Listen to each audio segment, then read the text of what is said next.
जे आता मतदारसंघामध्ये जिल्ह्यामध्ये काही चर्चा चाललेली आहे किंवा इगतपुरीचे आमदार खोसकर या BJPच्या वाटेवर, परंतु मी मागच्या 2 दिवसापूर्वी जो खुलासा केला की मी कुठेही जाणार नाही, मी काँग्रेसमध्येच राहणार आहे।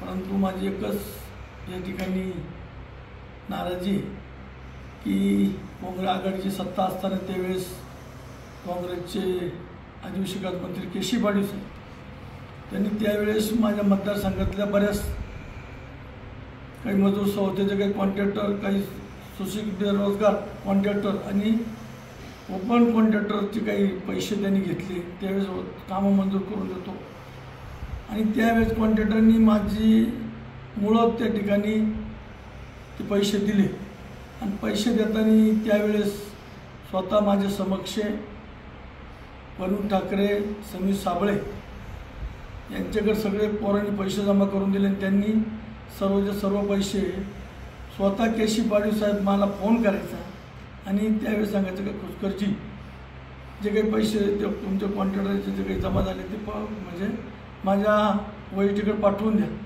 त्यावेळेस मी स्वतः प्रत्यक्ष राजून माझ्या समक्ष माझदा हॉटेलला त्या ठिकाणी तो बसायचा आणि त्या ठिकाणी ते पैसे नेऊन द्यायचे। 1,64,00,000 रुपये केशी पाटील साहेबांनी त्यावेळी दिले, परंतु कामं मंजूर न झाल्यामुळे कॉन्ट्रॅक्टर वारंवार या ठिकाणी माझ्याकडे आता मला सांगतं की तुम्ही ज्यावेळेस तुमच्यामुळे आम्ही पैसे दिले आणि ते पैसे आता आम्हाला परत देण्यासाठी आदिवासी विकास मंत्र्याला पाठपुरावा करा। जवळजवळ सत्ता गेल्यापासून मी जो 10 ते 12 वेळेस गेलो, फक्त देतो करतो, 50 देतो, 25 देतो, टप्प्याटप्प्याने देतो। गेल्या महिना 15 दिवसापूर्वी त्यांनी डायरेक्ट भांडण केलं का माझ्याकडे आता पैसे नाही, मी पैसे देऊ शकत नाही, तुम्ही वरिष्ठाला सांगा, कोणालाही सांगा। या बाबतीमध्ये मी सुद्धा थोरात साहेबाला सांगितलं, नाना पटोले साहेबाला सांगितलं, तर कुठली चर्चा नाही। परंतु जे काही मुलांनी पैसे दिलेले, सुशिक्षित बेरोजगार असतील, मजूर संस्थेवाले असतील, काही ओपन कॉन्ट्रॅक्टर असतील, यांनी स्वतः इकडचे तिकडचे करून त्या ठिकाणी उसने पैसे काढून स्वतःच्या काही मोडतोड करून पैसे दिले। माझी विनंती का त्या केशव पाटील साहेबावर पक्षाने कारवाई केली पाहिजे। अनेक पैसे आहे, माझे एकटेच येत नाही, नाशिक जिल्ह्यातले ते जवळजवळ 5 ते 10 कोटी रुपये आहेत। परत कोकटे साहेबाचा चुलत भाऊ त्याचे पैसे आहेत। या ठिकाणी जिल्हाध्यक्ष, माझे जिल्हाध्यक्ष BJPचे आपल्या त्यांचे पण पैसे आहेत। असे बरेच लोकांचे पैसे आहेत। काही एक मुलगा त्या पालघरचा 65 लाख रुपये त्याचे आहेत, 4 वेळेस पैसे मागायला गेला, पैसे दिले नाही, तो कोमात गेला। म्हणून पक्षाने याची दखल घेऊ, पक्षाला याच्यामुळं कुठंतरी पक्षाची बदनामी होती, पक्षाला त्रास होतो, यासाठी तात्काळ वरिष्ठाला कळून, वरच्या लेवलला कळून, एक तर जे त्यांनी पैसे घेतले त्याला पैसे देण्यासाठी भाग पाडावा, नंतर पक्षातून त्याची हकालपट्टी करावी, अशी एवढी माझी विनंती आहे। परंतु जे काही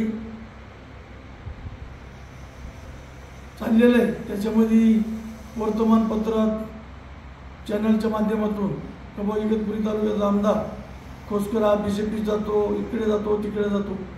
परंतु मी या ठिकाणी छातीठोकपणे सांगतो का मी कुठे जावं, या ठिकाणी मी या 25 वर्षामध्ये जिल्हा परिषदमध्ये काढले आणि लोकांच्या समस्या सोडवण्यासाठी मला त्या ठिकाणी प्रत्येक मंत्र्याकडे जावं लागतं, मंत्र्याची विनंती करायला लागते। जर मंत्र्याकडे गेलो नाही तर त्या ठिकाणी मतदारसंघातले कामं होणार नाही। यासाठी माझी मतदारसंघातल्या सर्व नेते मंडळाला, मतदारसंघातल्या सर्व मतदारांना विनंती की मी तुम्हाला सोडून कुठेही जाणार नाही, आहे त्या ठिकाणी राहणार आहे। परंतु कामासाठी मला प्रत्येक मंत्र्याच्या दारात जावं लागतं, प्रत्येक मंत्र्याच्या बंगल्यावर जावं लागतं, कॅबिनला जावं लागतं। याच्यासाठी मतदारसंघातल्या सर्व मतदारांनी कुठली शंका आणू नये, कोणीही जाईल, परंतु मी मतदारसंघातला काँग्रेसचा पक्ष सोडणार नाही, ही सर्व मतदारांना, नेत्यांना विनंती।